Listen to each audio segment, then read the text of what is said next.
Welcome back to another trade video. The previous weeks, we have identified the top trade targets and then additional targets subsequently. Today, we're going to revert back to the most recently traded players to focus on here as we're heading into week 7. Let's start off with the running backs. First up, Breece Hall. I would absolutely try to acquire Hall. He is the most traded player among all the positions. His usage has only gone up starting in week 4, and coming off their recent bye week here, there should be no change in expectation. He is going to be pricey to acquire, but having this top, tier running back for the rest of the season, it's always appealing. Over the last 2 weeks, since the coach has said he's going to be given the full reins, Hall, he has finished as RB3 and RB4. An important factor here with Hall's usage is he is seeing an increase in his target percentage as well as his snap percentage. He's on the field more and he's seeing the ball more. A major breakout here is on the horizon, so get him while you can. If you are enjoying the video, please drop a like and subscribe to the channel for more content. Looking at another running back, Dameon Pierce. He is the second most traded running back. I would definitely be selling Pierce here. I'm just unsure who's going to be buying him. He has been limited in the pass game, and despite averaging 16.2 carries per game, he is only RB26 in PPR scoring. Accumulating only one touchdown so far, it's going to affect that total points. However, he has only had over 80 yards rushing once this season and has yet to have a game over 100 and scrimmage yards. Pierce, he is 6th in the NFL in total rushing attempts, yet this has turned into nothing for fantasy production. Sell to a manager and acquire, more stable asset. Another running back here, we're looking at Rhamondre Stevenson. Now, Stevenson, he is similar to Pierce, where Stevenson, he has yet to have a game over 60 yards rushing and a game over 100 scrimmage yards. However, he kind of has been a factor in the pass game. He has 2 games with over 5 receptions. Unfortunately, those 2 games are kind of like, a hamburger, like the buns of the game, week 1 and week 6.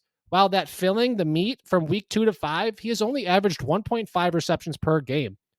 He's coming off a touchdown here in week 6, so I would look to sell Stevenson off that good fantasy production game. And looking at this last running back here, we're looking at Jahmyr Gibbs. Now, he has missed the last 2 games where he has been dealing with a hamstring injury, and we all know that those will and potentially can linger. Despite this, I would look to acquire Gibbs while I still can. He has not necessarily provided top fantasy production like expected or assumed, so with these variables considered, I'm willing to buy low here and bet Gibbs will pay off as we head down this playoff stretch. It should be noted, David Montgomery, he is expected to miss some time, so this may make it a little harder to acquire Gibbs. We saw Gibbs take over during one game when Montgomery missed, and we saw Gibbs have 17 carries. However, he only had 2 targets. A positive there is he had 18 total touches, his highest total so far in his career. The talent is there, and that is what I am looking to acquire. Moving on here to wide receivers, the first most traded wide receiver, we're looking at Jaylen Waddle. Now, he has kind of had a disappointing season, at least coming off that 2022 year. Seems like that might not be stable, especially how efficient it was. However, he has yet to have a game over 100 yards receiving. His season high in receptions is 7. Pretty good. Yet, I would still use this as a way to buy Waddle before he has that big game. In PPR scoring, he has 80% games over 10 points. He's averaging 13.1 point per game. He's coming off back-to-back touchdown games. This is naturally going to inflate that price a little bit. But since returning from injury, he has seen at least 30% target share over these last 2 games. So go ahead and try to acquire Waddle. Coming up here with the second most traded player, it's Puka Nacua. And despite Cooper Kupp returning, Puka, he has averaged 9 targets with Kupp in the lineup. He is coming off a modest 4-reception, 26-yard game, leaving a buy opportunity, as Kupp is coming off a 7-reception, 148-yard game. There's still enough for Puka to have his fantasy appeal. I would only buy Puka if the manager is not expecting that previous price on him, which was prior to Kupp returning to the lineup. He's still a very solid wide receiver 2, wide receiver 3 option. Just do not overpay. Moving on here to the third wide receiver, Calvin Ridley. For some reason, I'm kind of having these Amari Cooper vibes with Ridley, meaning he's going to have the big games, week 1 and week 5, but the other games, he's essentially just going to be right around a 4-reception, 40-yard type of player. I would be selling Ridley and hoping another manager is a fan of him. I definitely want a stable asset here, one I can be confident is going to get me 10 points, at least. Christian Kirk, that other wide receiver there in Jacksonville, he's been consistent. He has seen 5 straight games over 10 points. Sell Ridley and acquire that stable asset. Moving on here to the 4th wide receiver, it's Chris Olave. I am unsure how I can say buy low on Olave, as he has had 2 100-yard games this season and 4 games over 85 yards. Yet, I feel like we can buy low here on Olave. He is coming off this 7-reception, 96-yard game, but those previous 2 weeks, week 4, week 5, he had a total of 16 yards, and those 2 games may linger in a manager's mind. Chris Olave and Derek Carr, they're still kind of developing chemistry, and it has been noted that Olave, he's kind of ran the wrong routes and potentially is putting in a lack of effort. Now, these accounts, it could be from frustrated fans who cover the Saints. Regardless, Olave, he has seen no less than 5 targets per game, and he has 4 double-digit target games. Olave's the targets are there, and I'm hoping that as the season progresses, Olave and Carr are going to turn things around here, at least for this fantasy production, and we'll have a bigger games coming. I mean, it's kind of weird because he's already had big games, but, buy low here on Olave, I guess. And finishing off with the tight ends, first up with Sam LaPorta, the most traded tight end.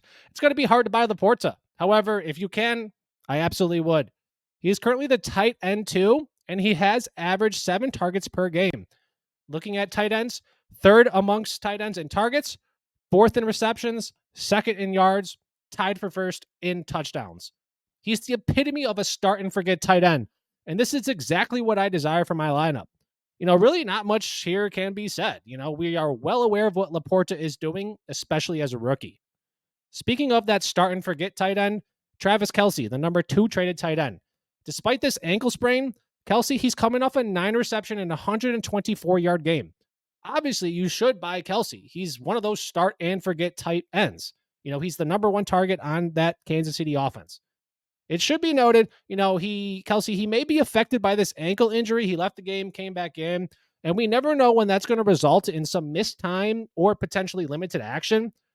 If you do have Kelce and want to sell, there's risk in that. If you do not have Kelce and want to buy, there's risk in that. This is such a fun game we play, yet here we are. We love to play it.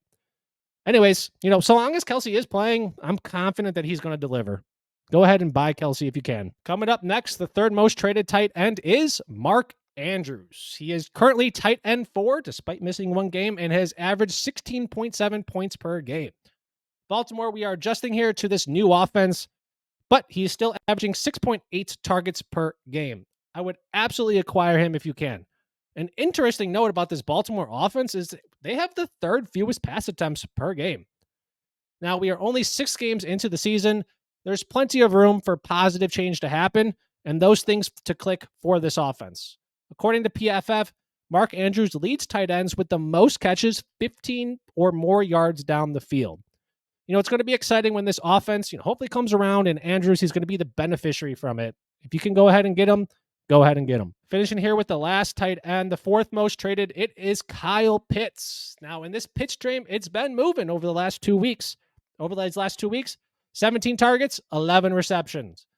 Now comes the question, can we trust him as an every week start and forget type tight end?